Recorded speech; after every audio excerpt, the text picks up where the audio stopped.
continuidade a isso aqui, eu vou falar um pouco sobre controle de conversores estáticos. E aí vocês podem me perguntar, pô, professor, mas o que tem a ver controle de conversores estáticos não a disciplina de dinâmica de máquinas elétricas? Primeiro ponto. Se eu estou falando de acionamentos controlados, os acionamentos controlados, eles são alimentados por inversores, por conversores estáticos. Olha, por exemplo, esse exercício aqui, né, essa simulação que eu fiz da máquina síncrona, né? Então, eu tenho uma máquina síncrona aqui e eu tenho um conversor estático chamado conversor back-to-back, né? Esse conversor ele permite o fluxo bidirecional de potência, tanto da rede para a máquina, quanto da máquina para a rede. Então, ele pode funcionar como gerador ou como motor, fazer uma frenagem regenerativa, por exemplo. Eu tenho aqui um conversor conectado na máquina e eu tenho um conversor aqui conectado na rede. Essa estrutura é conhecida como um conversor back-to-back. São dois conversores CCCA, né? Então, aqui do lado de cá eu tenho tensão alternada, aqui eu tenho corrente contínua, e do lado de cá eu tenho corrente alternada, né? Então, eu faço a conversão CA-CC e depois de volta para o CA. Do lado de cá, ter frequência e tensões fixas. Do lado da máquina, eu poder tensões e frequências variáveis e, consequentemente, poder controlar essa máquina. Então, a primeira importância, quando a gente fala de um controle de um conversor estático em uma disciplina de dinâmica de máquinas, é que hoje em dia realmente a utilização de máquinas é largamente empregada, combinada com conversores estáticos, né? Então é difícil hoje em dia realmente dissociar cada um dos pontos. Uma outra razão para eu incluir isso aqui,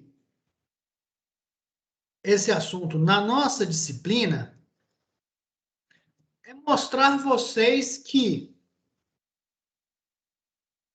os princípios de modelagem dinâmica, assim como a gente fez com a máquina síncrona e com a máquina de indução, elas podem ser transplantadas para outros tipos de sistema.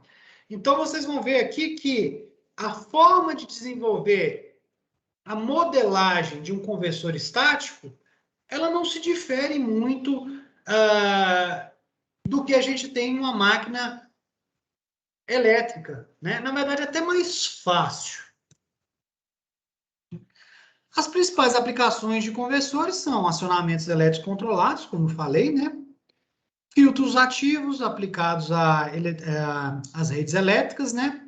Sistema compensadores também aplicados à redes elétricas, chamados os FACTs. Surge com muita força hoje em dia, né? Não surge, na verdade, se expande com muita força a integração de geração distribuída às redes elétricas, né? Sistemas fotovoltaicos, sistemas eólicos, larga integração de eletrônica de potência, né? A disciplina que eu leciono no primeiro semestre, né? No primeiro semestre de 2022, que vai começar em abril, é a disciplina de impactos de geração distribuído nas redes elétricas. Lá a gente vê que tem muita eletrônica por trás desse negócio, eletrônica de potência por trás dessa integração. Interface entre sistemas elétricos AC e DC, né? Os chamados, hoje em dia, os chamados HVDC, quando a gente tem sistemas de geração, ao mesmo ponto que a gente tem sistemas de geração cada vez mais próximos dos consumidores, como o sistema eólico, sistemas fotovoltaicos, A gente tem usinas hidroelétricas, por exemplo, cada vez mais distantes do consumidor. Há uma usina lá na Amazônia, né, lá no norte do país, e tendo que transmitir energia para o sudeste do país. Então, são bastante utilizados os sistemas de transmissão em corrente contínua, em alta tensão em corrente contínua. Então, há bastante integração de eletrônica de potência.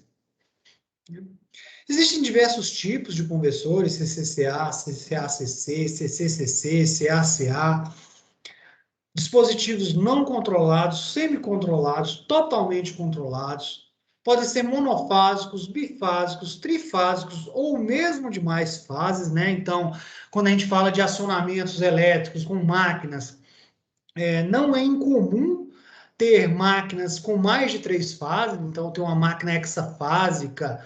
ah, é, Se eu não me engano, eu posso estar falando besteira, mas se eu não me engano, a máquina, o motor da Tesla é um motor hexafásico, né? Ou seja, eu tenho uma rede trifásica e poder ter alimentando uma máquina de mais fases. Eles podem ser de 2 níveis, eles podem ser multiníveis, eles podem ser fontes de tensão ou fontes de corrente. Não é o objetivo da nossa disciplina de conversores. A gente tem disciplinas dedicadas aos conversores. Aqui, nós vamos estudar o conversor mais largamente empregado em acionamentos elétricos, né, em acionamentos de máquinas elétricas e também em integração de sistemas de geração na rede elétrica, que é o chamado conversor trifásico, né, CCCA. Então, do lado de cá, eu tenho uma corrente contínua, do lado de cá, eu tenho uma corrente alternada. Vou considerar um sistema trifásico, então tenho aqui fase A, fase B, fase C, e vou considerar que ele esteja conectado à rede elétrica. Então, eu tenho aqui as tensões da rede. Tensão A, tensão da fase B e tensão da fase C. Normalmente, esse tipo de conversor é conectado à rede elétrica através de um filtro. Existem diversas topologias de filtro. A mais simples de todas é que a gente vai atacar aqui o filtro indutivo, né? Essa resistência aqui, basicamente, é a resistência associada à indutância desse filtro. O objetivo do filtro é mitigar, né, minimizar os harmônicos integrados à rede elétrica. Observe que aqui eu estou dando um foco na rede elétrica, né? Um conversor conectado à rede elétrica, onde eu tenho aqui tensões VA, EA, EB e EC fixas, né? Ou praticamente fixas. Mas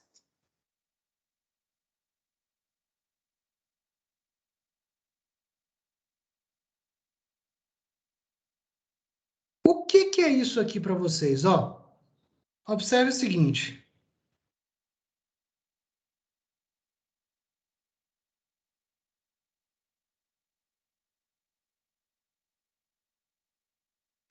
Se eu considerar isso aqui uma caixinha aqui, né?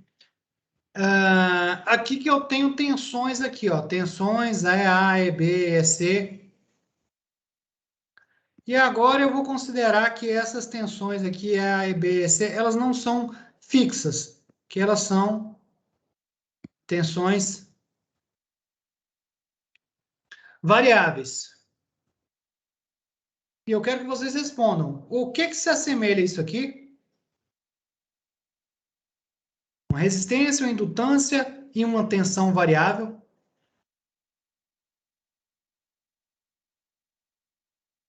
Estou esperando a resposta. As tensões induzidas, né, nas bobinas. Exatamente. As tensões induzidas na bobina e as resistências e indutâncias associadas a essa bobina. Então, tá vendo que, apesar de eu estou falando de um sistema conectado na rede, há uma grande similaridade com o que a gente tem em uma máquina elétrica, né? Então, aqui seriam as tensões induzidas e as resistências e indutâncias associadas. Essa tensão, ela depende, obviamente, do fluxo e, consequentemente, olhando desse ponto de vista, a gente pode observar que a gente pode usar os mesmos princípios matemáticos que a gente tinha aplicado nas máquinas elétricas. A equação dinâmica vai ser uma tensão VA, que é a tensão de saída. A tensão VA é a tensão de saída aqui no meu conversor, VB e VC. O EA, EB e EC é a tensão na rede. A tensão aplicada pelo conversor menos a queda de tensão na resistência, menos a queda de tensão na indutância, mais essa tensão, né, é igual a tensão VA. Então, RA mais LDIA dt mais EA. A mesma coisa para a fase B, a mesma coisa para a fase C. Nós já vimos que temos vantagens em, ao invés de representar 3 fases, a gente combinar essas equações em uma equação vetorial, representada através de vetores espaciais. Então, combinando essas 3 equações, nós podemos escrever que o vetor espacial de tensão é igual a resistência multiplicado pelo vetor espacial de corrente, mais a indutância multiplicado pela derivada do vetor espacial de corrente, mais a tensão ômega t.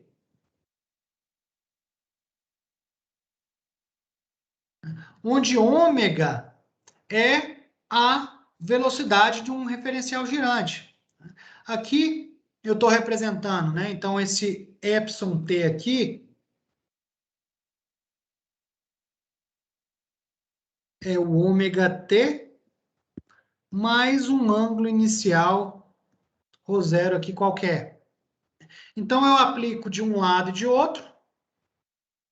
Temos que isso aqui é o vetor espacial no referencial girante, de tensão, de corrente no referencial girante. Só que aí a gente vai ter aqui os termos derivados, né? LDI é elevado a menos J. Tá meio confuso aqui, com um Ezinho, mas dá para entender. Eu preciso passar isso aqui para dentro. A gente já aprendeu como é que faz isso, né? Então, a gente usa a regra do produto aqui para passar isso aqui para dentro e, no final das contas, poder escrever essa equação no referencial girante. Então, aqui, num referencial síncrono,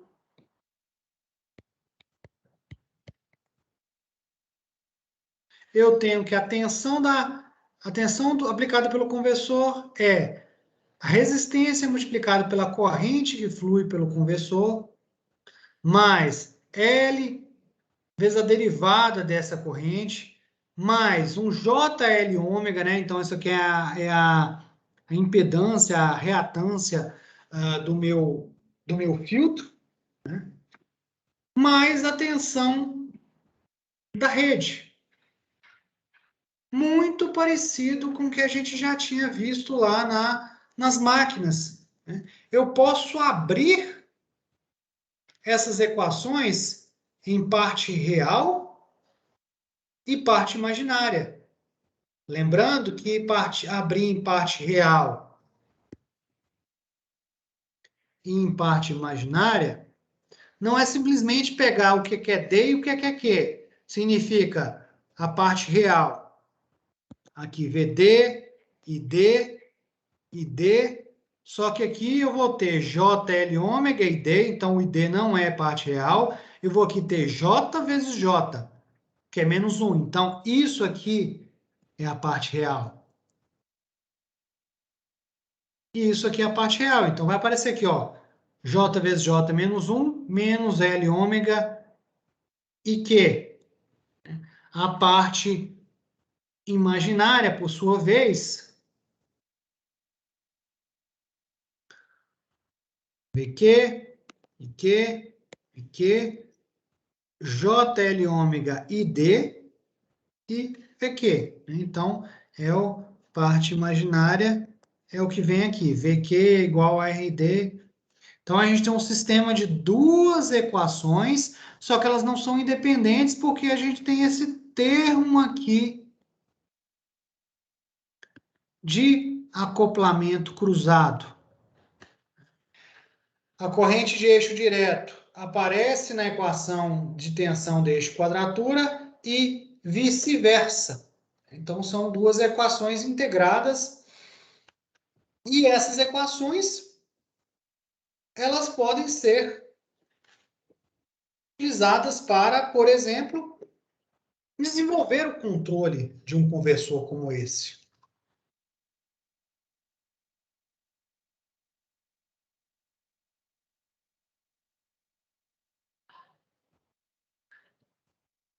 Bem, enquanto em máquinas elétricas a gente está interessado normalmente em controlar torque ou velocidade, em conversores estáticos a gente está diretamente ou indiretamente interessado em controlar potência ativa e reativa.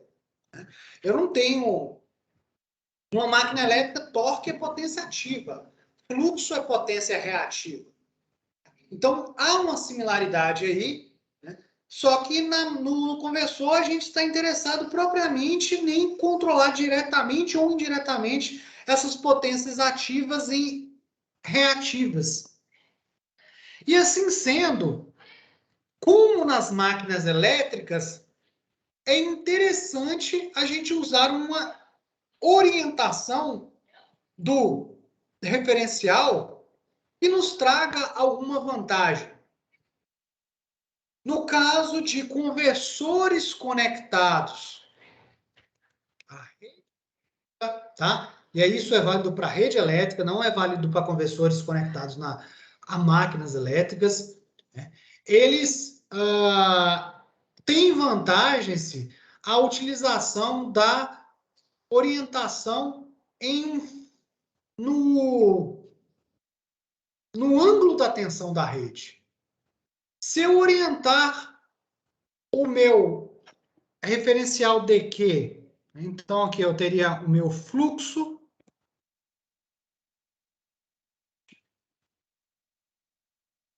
então tem o meu fluxo, não, o meu vetor espacial de tensão. Se eu colocar ele na direção do eixo D, eu vou ter que a amplitude, a componente D, é a própria amplitude desse vetor, e a componente de eixo quadratura é zero. A corrente, eu vou ter aqui um vetor espacial de corrente. Lembrando que esse ângulo aqui entre tensão e corrente, ele se translada a defasagem temporal para uma defasagem espacial. Então, esse ângulo aqui é exatamente o ângulo do fator de potência. né? Eu vou ter aqui uma componente de eixo direto e uma componente de eixo quadratura. Só que potência ativa é dado por 3 meios de ED e D, EQ e Q. E potência reativa, a gente deduziu lá atrás, quando a gente estava falando das transformadas de referenciais, é D e Q, é Q e D. Se é Q igual a zero, esse termo some e esse termo some. A potência ativa, ela vai ficar dependendo exclusivamente da componente de corrente de eixo direto, e a potência reativa vai ficar dependendo exclusivamente da corrente de eixo quadratura. E aí, como a tensão é fixa, né, a tensão da rede é fixa ou varia muito raramente, eu posso ter um controle desacoplado de potência ativa e reativa. Comandando a corrente de eixo D, eu vario a potência ativa. Comandando a corrente de eixo Q, eu comando a potência reativa. Para isso, eu preciso garantir uma orientação na tensão da rede, ou seja, no ângulo da tensão da rede. Como a gente já viu lá atrás, né, usar essa orientação aí vai me fazer com que eu saia de variáveis ABC e chegue a variáveis contínuas, né, onde Q vai ser zero e D vai ter o valor de pico dessa tensão, basicamente, né? Então, aqui é a transformada de Park com esse aspecto. Bem, voltando a essas equações aqui, ó,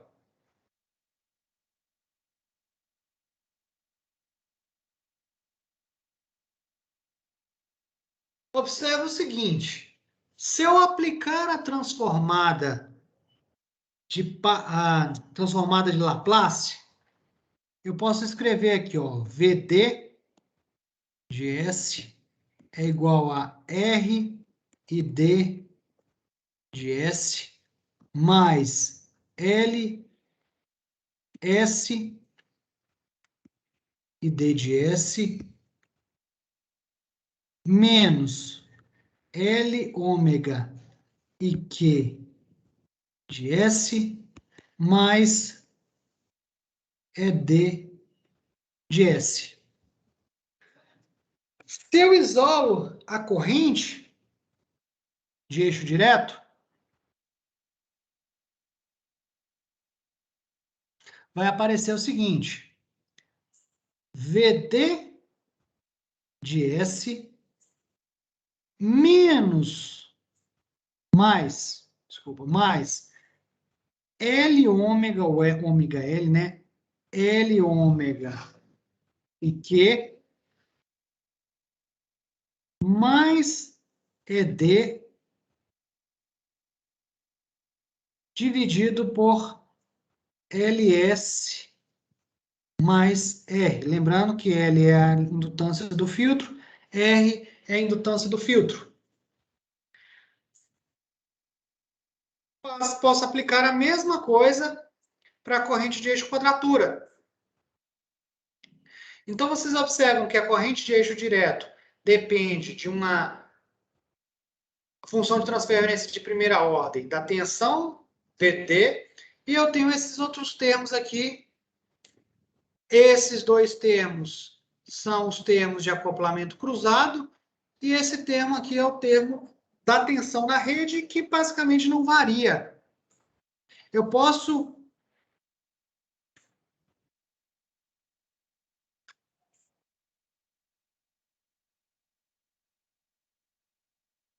Como é que eu perdi aqui? Eu posso, da mesma forma,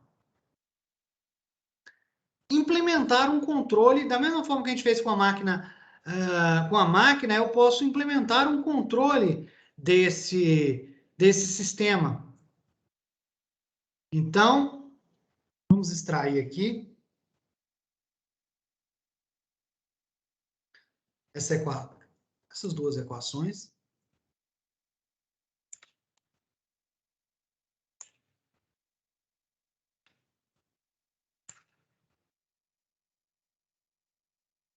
Então, se eu montar o diagrama de blocos desse conversor, eu teria o quê? Como entrada VD, eu vou omitir o S para ficar mais fácil aqui.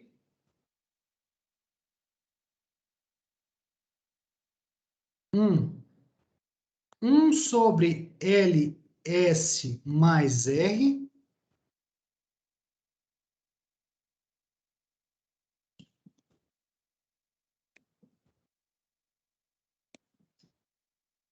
Corrente de eixo direto. Assim como VQ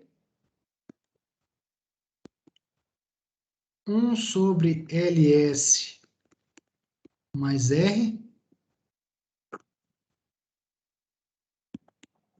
E Q. Daí, nesse VD aqui, vai aparecer L ômega e Q. Então, aqui eu venho aqui. L ômega aparece somando aqui. No de cá, aparece subtraindo esse L ômega e D. Dá para entender aqui, ó. Um para lá, outro para cá. Nesse aqui também aparece subtraindo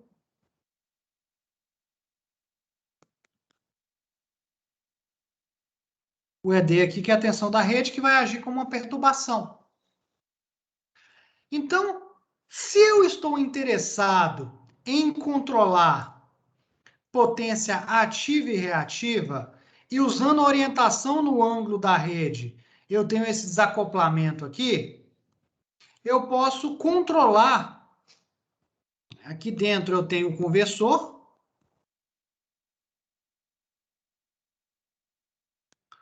Eu posso colocar a minha malha de controle aqui, uma malha de controle de corrente.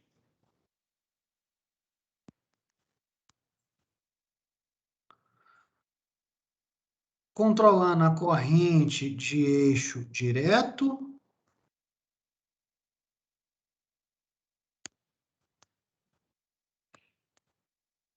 Pegando a realimentação que vem daqui. E um outro controlador para a corrente de eixo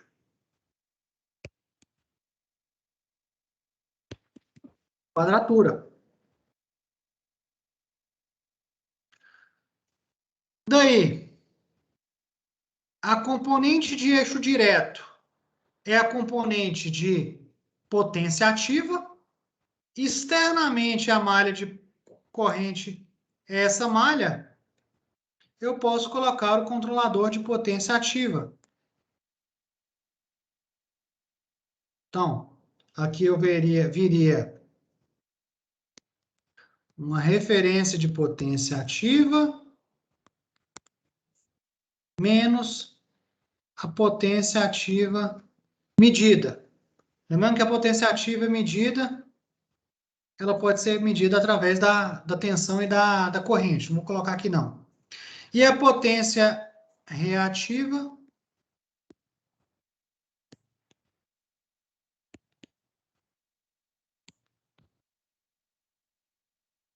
externo à malha de corrente de eixo quadratura. Então, tá vendo que a estrutura de controle é muito parecida? Inclusive, esses termos aqui de acoplamento cruzado, eles podem ser adicionados aqui como feed-forwards. Então, eu posso ter um feed-forward entrando aqui e um feed-forward entrando aqui para compensar esses termos aqui e melhorar esse controle. Perfeito? Então, essa estrutura é muito parecida com a estrutura que a gente abordou para o controle de máquinas elétricas. Então, só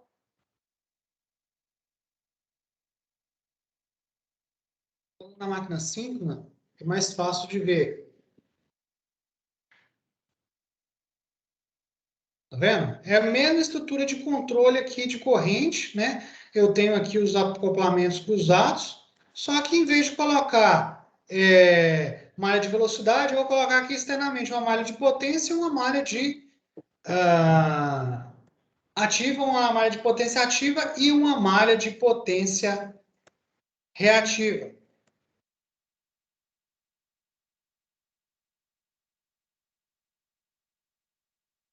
Então, está aqui a estrutura de controle.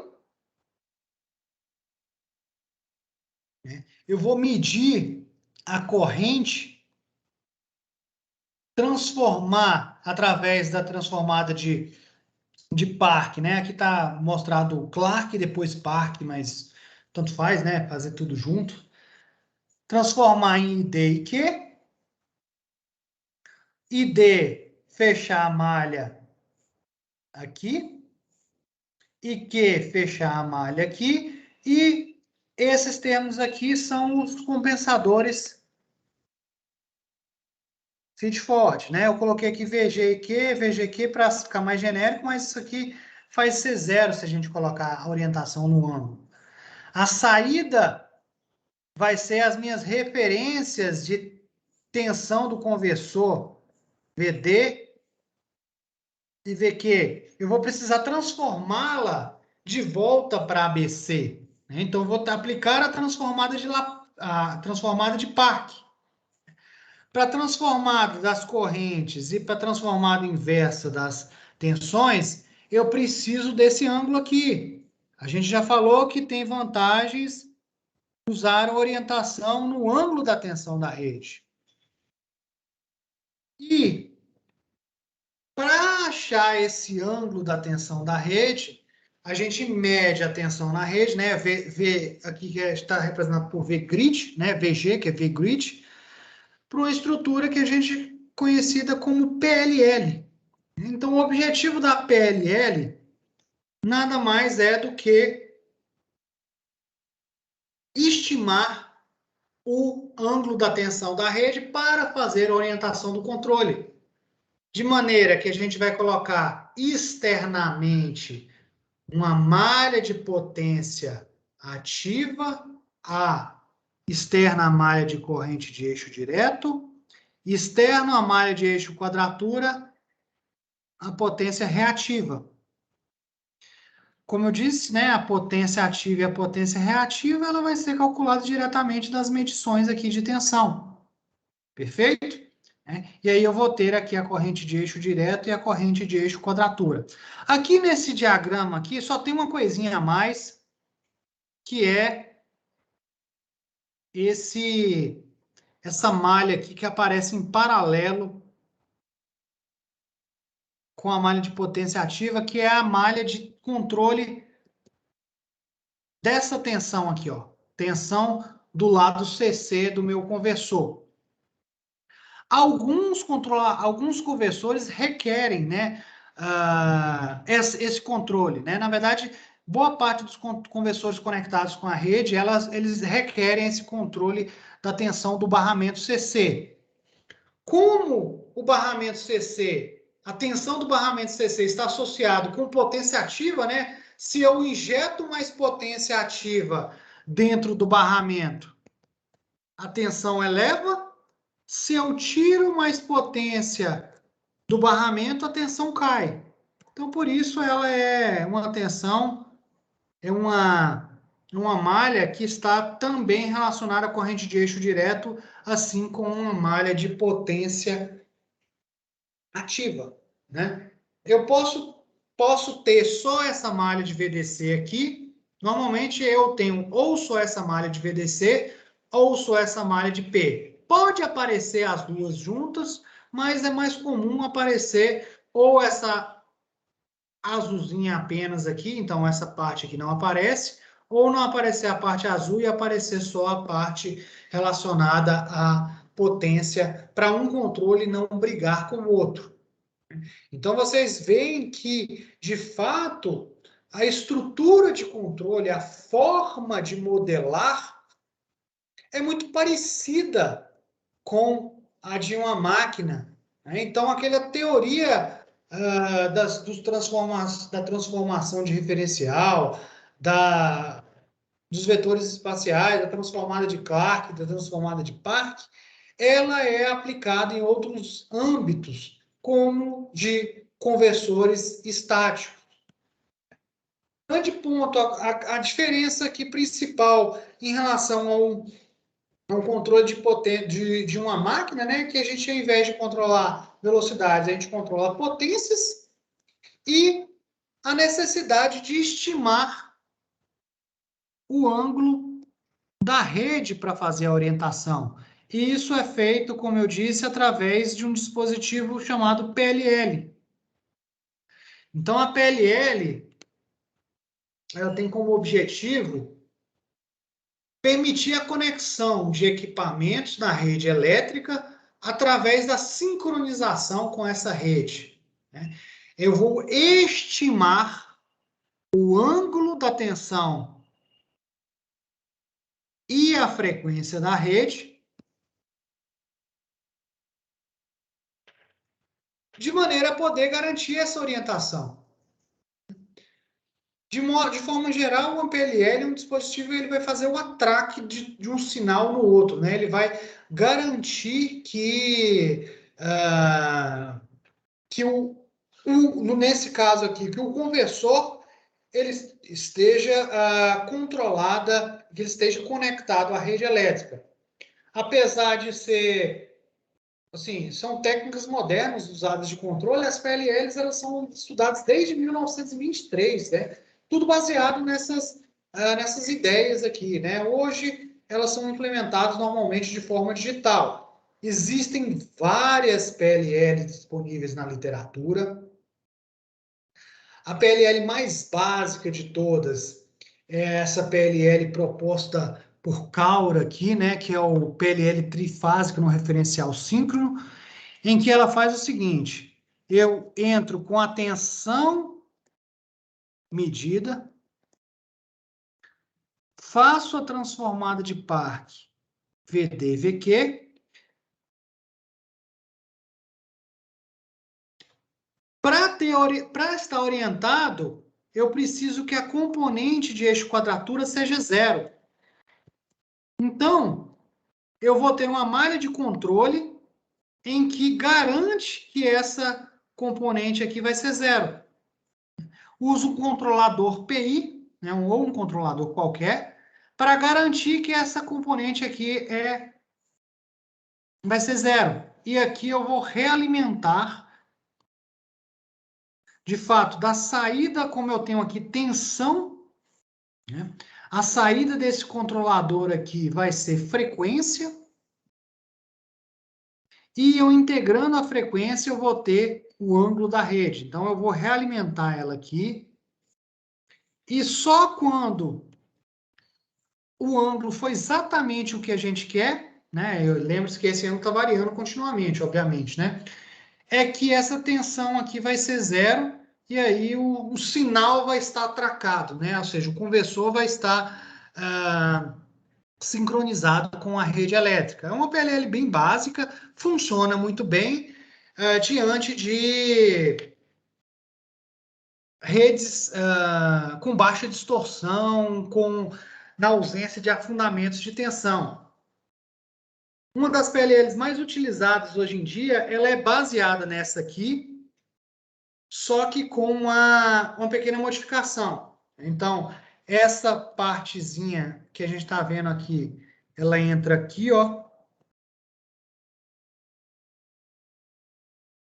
Só que ao invés de usar diretamente a tensão medida na rede, essa outra PLL que é chamada de DSOG, né, Dual Second Order Generalized Integrator, ela usa uma estrutura anteriormente para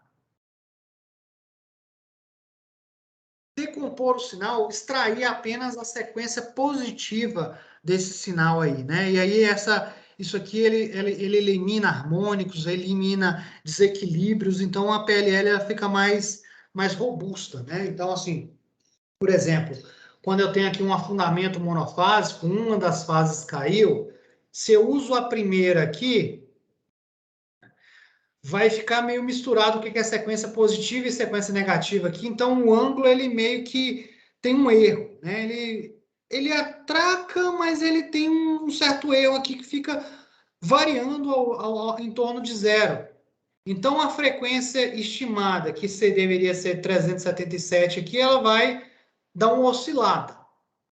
Quando eu uso a DSOG, né, eu vou tirar a sequência positiva apenas, então a resposta ela fica bem melhor. Ainda tem um certo erro, mas é bem reduzido, né? Então essa DSOG aqui é bem utilizada, é uma das mais utilizadas atualmente para fazer a sincronia do conversor com a rede elétrica.